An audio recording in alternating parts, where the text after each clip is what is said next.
Hey there. Subscribe to my channel. And also press this bell icon. تو سب سے پہلے نبی پاک صلی اللہ علیہ وسلم کی جو حدیث پاک سے ثابت ہے کہ بیری کے پتے پانی میں ڈال کر ان کو جوش دلوایا جائے، اور پھر بعد میں جس طرح میں نے کل عرض کیا تھا کہ پانی کو چیک کرنے کا طریقہ کیا ہے کہ ڈبے سے پانی لیا جائے اور چیک کیا جائے کہ جتنا زندہ بندہ اس پانی کے گرمائش کو برداشت کر سکتا ہے اتنی ہی گرم پانی کا جو ہیٹ ہے اتنی ہونی چاہیے۔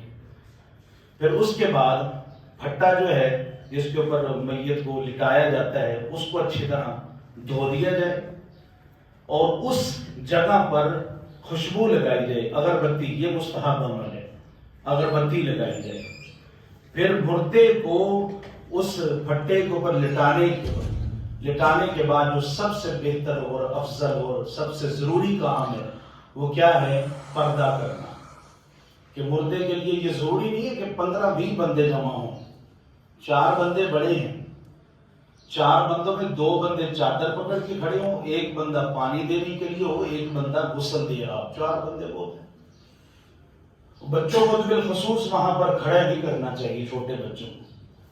اور پھر پردے کا خاص خیال رکھنا چاہیے، جس طرح زندہ بندہ اپنے پردے کا خاص خیال رکھتا ہے نا، اسی طرح اب وہ مر گیا ہے تو اس کے پردے کا خاص خیال رکھا جائے۔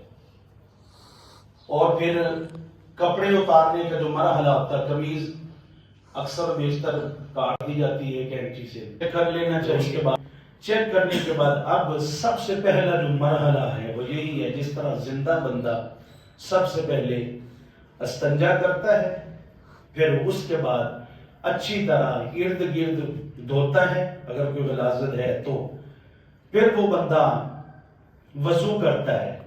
بالکل اسی طرح ہی ہے اس کے ساتھ بھی یہ معاملہ کہ جب بندہ کفن کا سامان لینے کے لیے جاتا ہے تو اس کے اندر ایک انہوں نے چھوٹا سا گلوز بنائے ہوتے ہیں، چھوٹے چھوٹے 5-6 کپڑے کے بنے ہوتے ہیں، اس کے اوپر رسی لگائی ہوتی ہے۔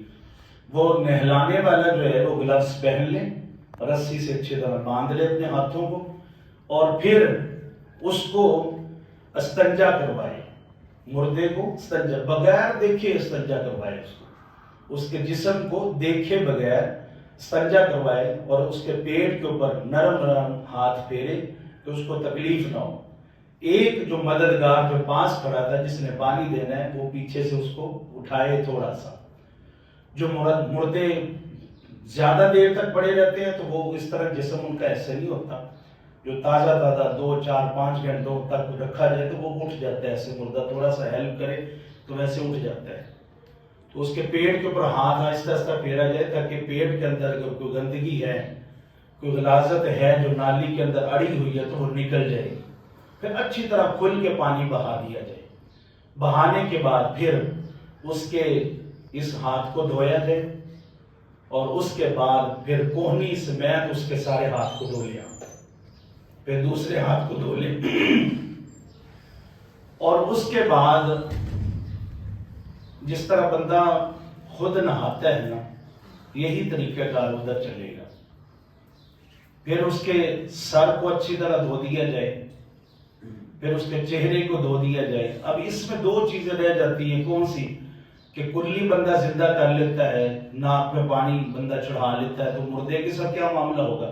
روئی کو گیلا کر لے، اس کے اچھی طرح ہونٹوں کے اوپر پھیر لے، روئی کو گیلا کر لے، اس کے ناک کے اندر اچھی طرح 3 مرتبہ پھیر لے، اس کے بعد پھر اس کے چہرے کو دھویا جائے تو ناک کے اوپر ہاتھ رکھ کے پھر اس کے چہرے کو دھویا جائے۔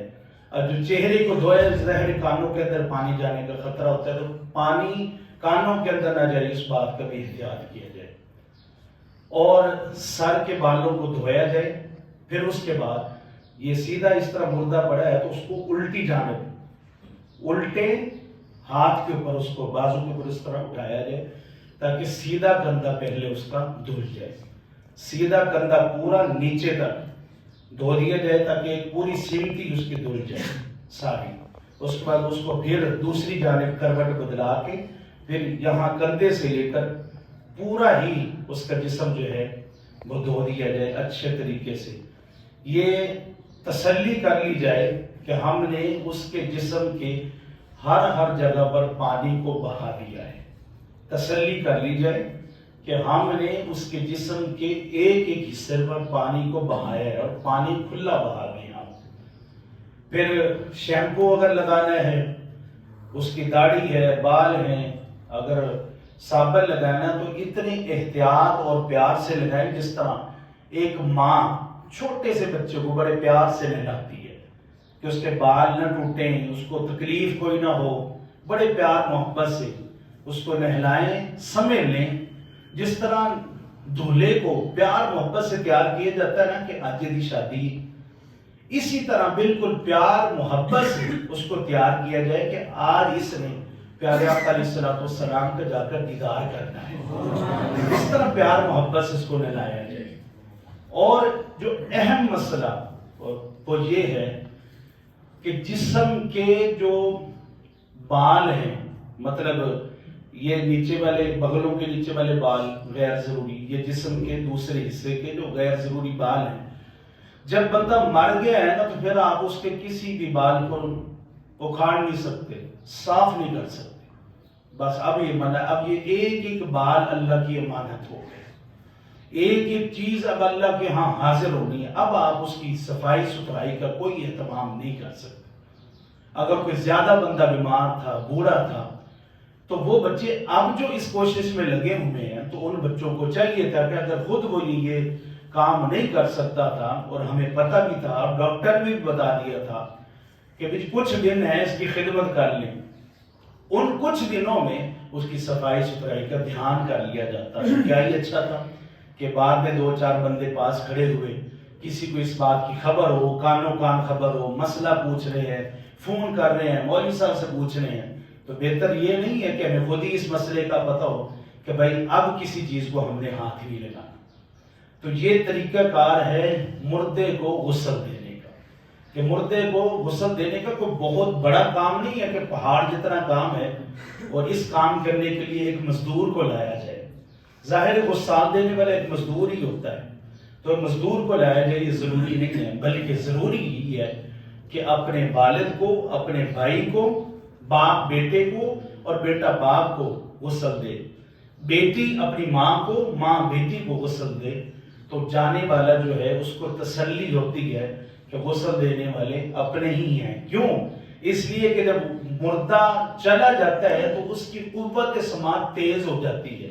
کیسے تیز ہوتی ہے؟ وقت ہمارا زیادہ ہو گیا، کیسے تیز ہو جاتی ہے کل اس کے اوپر بات کریں گے، اور ساتھ کفن پہنانے کے حوالے سے بھی بات کریں گے. اللہ تعالی ہمیں اس پر عمل کرنے کی توفیق عطا فرمائے. بسم اللہ الرحمن الرحیم.